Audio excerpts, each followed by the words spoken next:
What's up, guys? Sumi here with Thoughtcast, and today I'm going to tell you why dating apps alone do not work.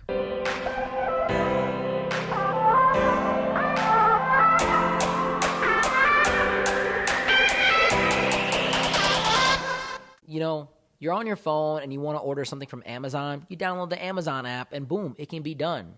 You're on your phone and you want to catch up on the news, you download some news app and you can get it. You want to see some content of this, you download social media, you can see it. But there are some apps that you download and no matter how much you pay or whatever subscription you have, it's just not going to give you the results that it advertises.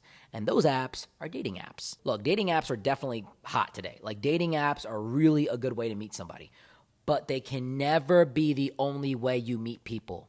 Just because you download a dating app and pay for the subscription does not mean you're going to get any matches at all. You've got to have game when you get on a dating app. You have to have the right photos, the right description, the right follow-up. You've got to do a lot of things that they don't teach you on the dating app. Unfortunately, dating apps don't have a playbook or guide on how to use this app or what to do with it. There's a lot of videos on the internet that teach you this stuff. Maybe this is one, but you have to do your own research. I'm here to tell you today that dating apps are not the only thing that's going to work for you, especially if you're a guy.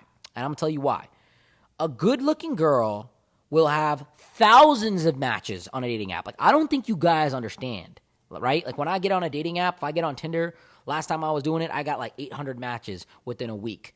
Trust me, that's a lot of people. I'm not the best looking guy out there. So if I'm able to get those matches, understand how a good looking guy would be able to get a lot of matches as well. I want you to understand that unfortunately on dating apps, you're going to find not necessarily lower quality people, but people that may not be as attractive.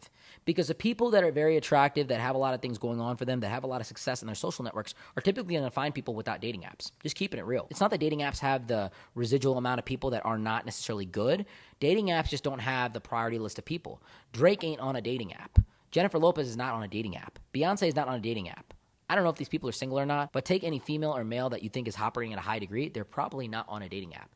There's a lot of pride that people have when it comes to dating apps too. And this is wrong as well, because look, trust me, I like dating apps. Dating apps are wonderful.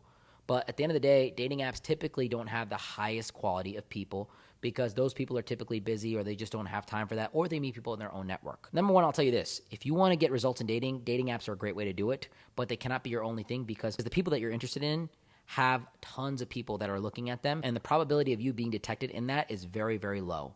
You've got to use dating apps as something that you schedule in every day for 20, 30 minutes. Just check in and roll the dice. Dating apps are not necessarily the best way to find people because networking is the number one way, but dating apps are really effective for drawing people into your circle. So the number one dating app out there is really Instagram. Instagram is by far the number one way to meet people. Shooting a DM on Instagram is great. But what I use dating apps for is to find out who is single on Instagram. If you go on a dating app and you find someone's profile and you like them, typically they may have their Instagram linked on there. And then you can approach them in a more concrete fashion because you know things about them. Profile typically gives you hints about what they like and what they don't like. You can swipe up on a story and engage with them organically rather in the compartmentalized nature of a dating app or a dating metric. So that allows you to approach organically, which makes the interaction a lot more genuine. Dating apps are a great way to find out who is single, and then you can use social media to find who they are and message them on there. That's probably the best way to use dating apps. Dating apps can also do the same thing for you. If you put your Instagram on there, they'll funnel towards you and they'll message you on there because they're going to have a better chance of getting in contact with you with 80 people in your inbox rather than 800. The big thing I'm going to tell you is if you're a guy that's paying for a service on a dating app, if you're not taking care of yourself, you're not in shape, you're not taking good photos, you're not going to get results. And if you're a girl that's in the same situation, you're also going to get minimal results.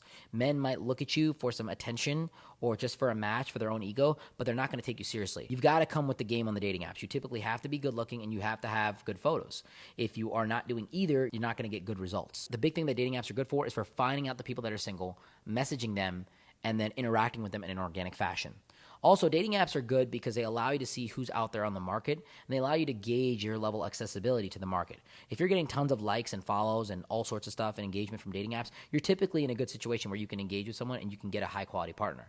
But if you're not getting any attention from dating apps, it means that you got to work on yourself. You got to hit the gym. You've got to elevate yourself and your surroundings to where people want to be with you. Dating apps are very superficial. And to be honest with you, dating in itself in the initial phases is superficial. The best way to get past the superficiality is to just meet the metrics that you need to have. Be presentable. Take care of yourself. Focus on your hygiene. And you're going to get a lot more matches and a lot more interaction in the real world in itself. Guys, big shout out to K&D for having us in this beautiful penthouse that looks absolutely amazing. Honestly, I should probably take some photos up in here to put on my dating app, but I'm not going to do that. If you're looking for real estate in the Cleveland area, K&D has a lot of pull in the market. They own half of downtown pretty much. They can find you any apartment at a great rate. And if you ever need any help, you can message me down in the description below. Whether it's to find an apartment with K&D or it's to get some advice on business, dating, relationships, lifestyle, I'm here for you. Until next time, guys, Sumi out.